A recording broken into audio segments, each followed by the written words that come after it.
Shalom, selamat hari Minggu adik-adik. Apa kabar semuanya? Baik? Puji Tuhan. Yuk kita akan ibadah pada hari ini. Satu dulu ya. Satu dulu, dimulai.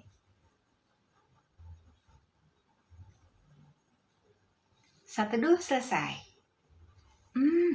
Kayaknya masih ada yang belum semangat nih. Ayo kita berdiri, kita menyanyi bersama-sama ya. Pakai gerakan. Nah, yuk.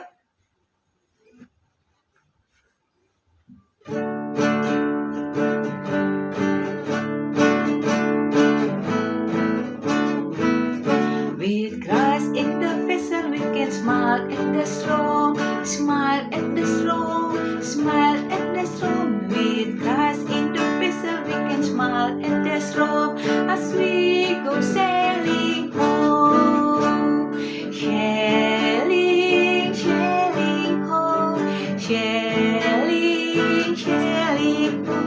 With Christ in the vessel we can smile at the storm as we go sailing home. With Christ in the vessel we can smile at the storm, smile at the storm, smile at the storm. With Christ in the vessel we can smile at the storm as we go sailing home, sailing, sailing home, sailing, sailing home. With Christ in the vessel we can smile at the storm as we go sailing home. Dengar dia panggil nama saya, dengar dia panggil namamu, dengar dia panggil nama saya, juga dia panggil namamu.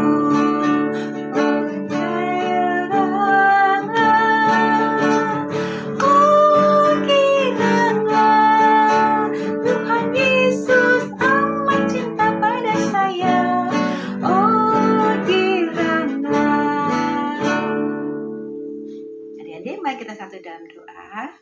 Kita berdoa. Tuhan Yesus yang baik, kami mengucap syukur karena hari ini Tuhan telah memberkati dan menyertai kami. Kami mau beribadah, kiranya Tuhan berkati kami, menyertai kami, agar kami dapat mendengarkan firman Tuhan dengan baik.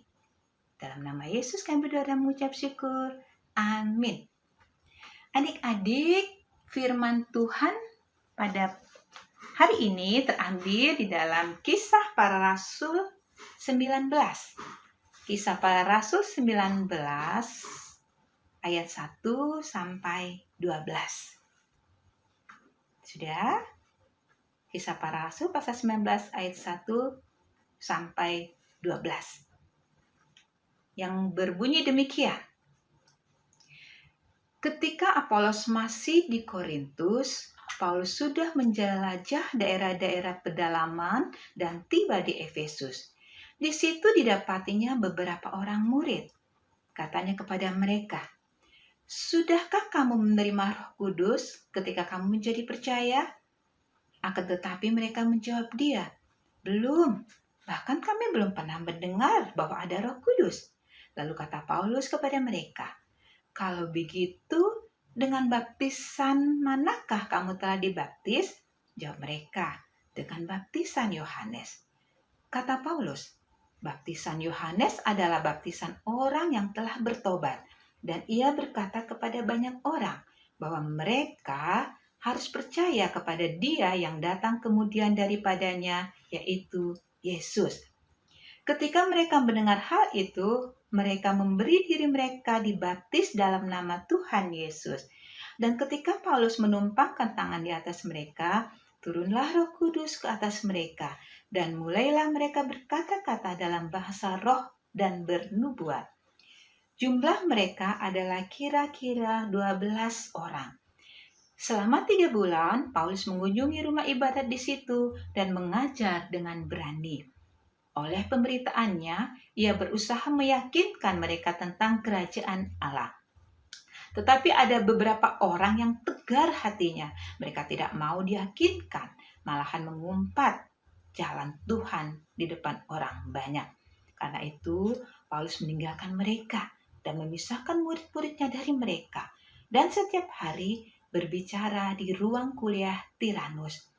Hal ini dilakukannya 2 tahun lamanya, sehingga semua penduduk Asia mendengar firman Tuhan, baik orang Yahudi maupun orang Yunani.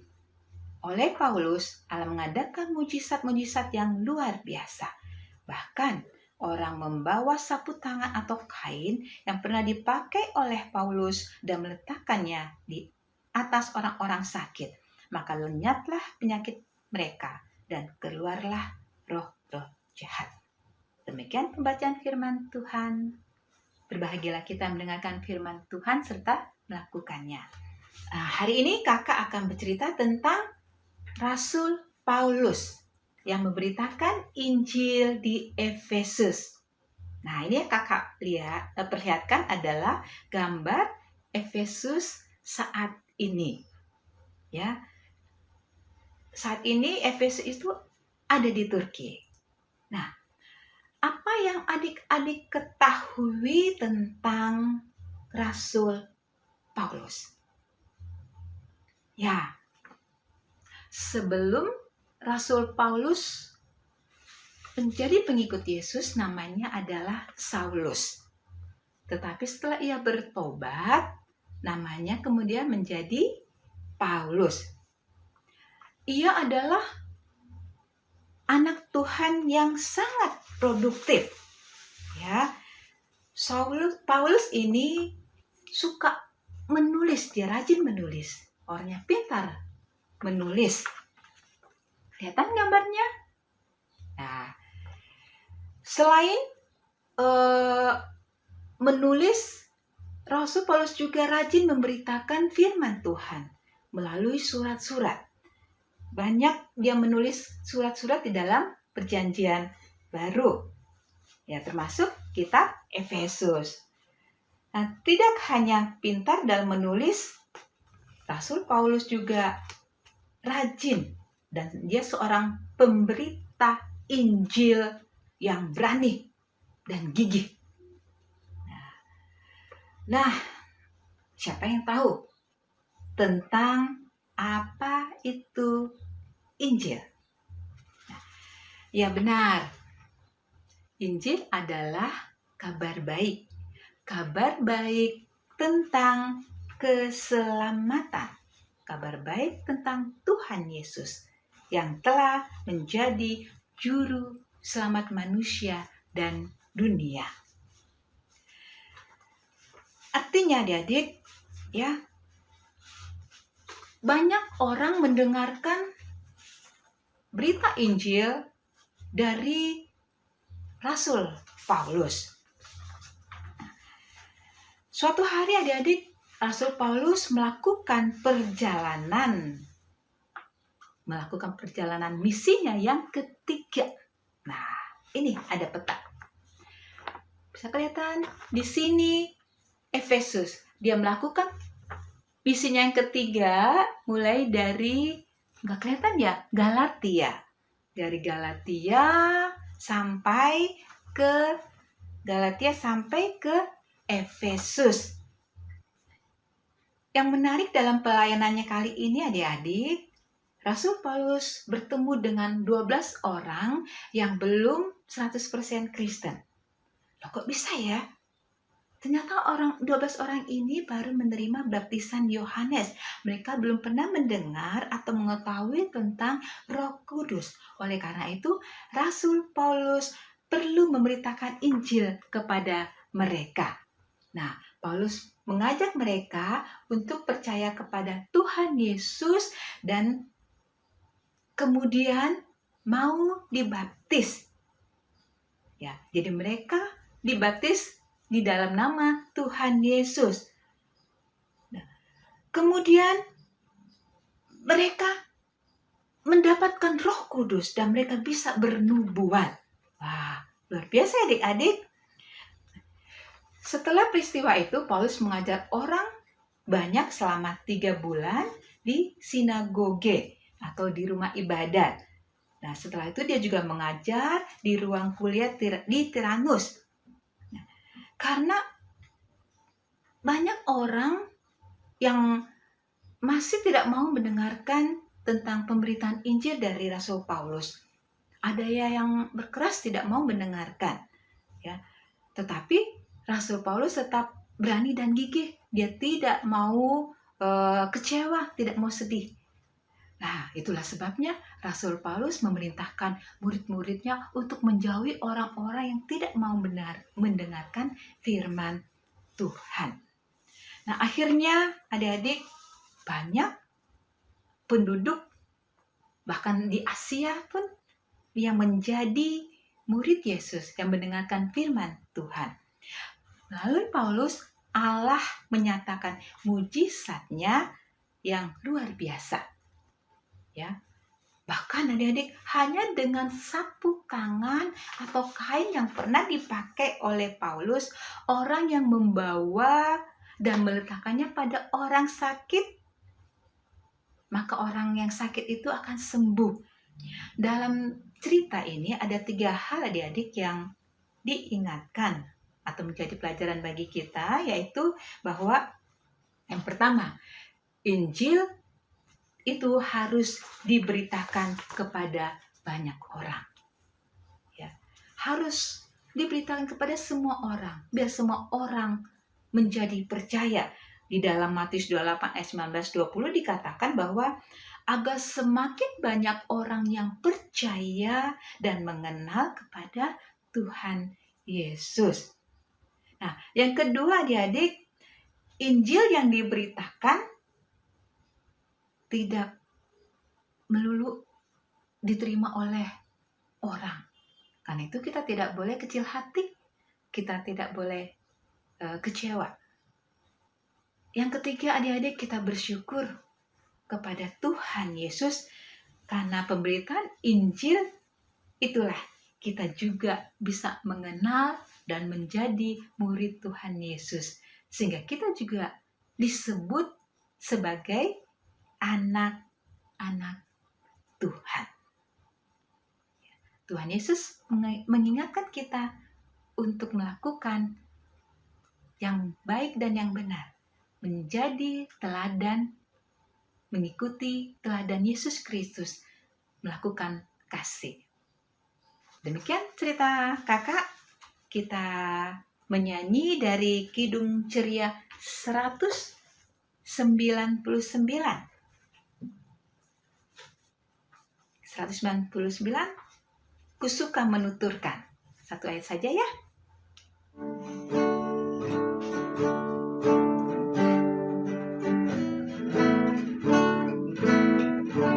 Ku suka menuturkan cerita mulia, cerita Tuhan Yesus dan cinta kasih-Nya.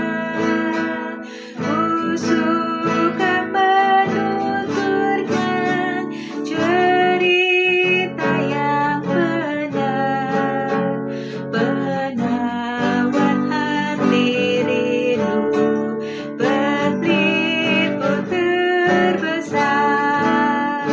Ku suka menuturkan, ku suka memasyurkan cerita Tuhan Yesus dan cinta kasih-Nya. Adik-adik, mari kita bersatu dalam doa. Kita lipat tangan, tutup mata, tunduk kepala, kita berdoa. Bapa yang bertahta di kerajaan surga, kami mengucap syukur atas kasih Tuhan, atas kehidupan kami. Kami boleh diberkati Tuhan dengan sehat, kami boleh beribadah pada hari ini, dan kami boleh bersukacita. Terima kasih Tuhan untuk semuanya. Dan jadikanlah kami menjadi pelaku firman Tuhan dalam kehidupan kami, di rumah maupun di mana saja. Ajarkan kami untuk rajin belajar. Walaupun belajar melalui daring, namun kami tetap setia, tetap taat, sehingga belajar itu merupakan suatu kesenangan, bukan menjadi beban bagi kami.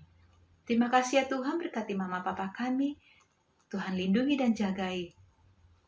Tuhan berikan kesehatan dan kekuatan. Kami juga berdoa untuk bangsa dan negara kami. Tuhan berkati para pemimpin kami, lindungi mereka, berikan hikmat agar mereka dapat memimpin bangsa dan negara kami dengan baik. Kami juga berdoa untuk sesama kami yang menderita, yang kena bencana, yang kena virus. Kiranya Tuhan menolong mereka, menyembuhkan mereka. Tuhan berikan kekuatan dan juga keselamatan. Tuhan lindungi kami dengan kuasa Roh Kudus-Mu. Jagai kami dengan tangan-Mu yang kudus. Terima kasih ya Tuhan. Inilah doa syukur kami yang kami naikkan hanya dalam nama Yesus Kristus yang telah mengajar kami berdoa bersama-sama. Bapa kami dalam surga, dikuduskanlah nama-Mu, datanglah kerajaan-Mu, jadilah kehendak-Mu di bumi seperti di surga.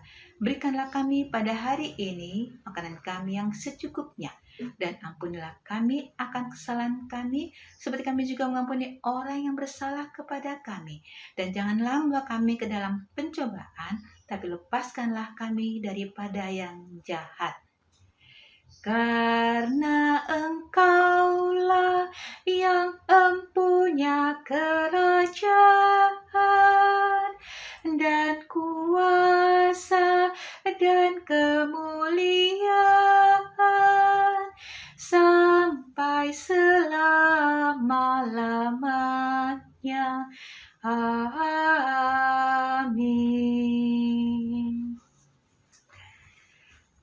Nah, adik-adik, persembahan yang tadi sudah dimasukin dalam amplop bisa disatukan juga dengan punya mama dan papa. Nanti dikirim ke gereja atau ditransfer boleh, ya. Oke, adik-adik, kita akan mengakhiri ibadah kita. Kita menyanyi dari Kidung Ceria nomor 206. Kita menyanyi dari Kidung Ceria 206, kita harus membawa berita.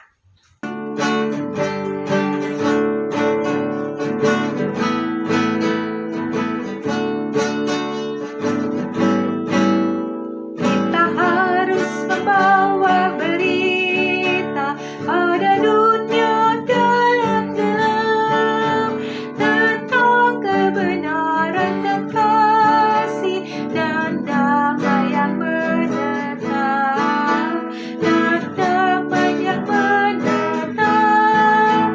Karena gajah di depan pagi dan remang jadi siang terang, kuasa Kristus kan nyatalah rapani dan cemerlang. Mari kita berdoa.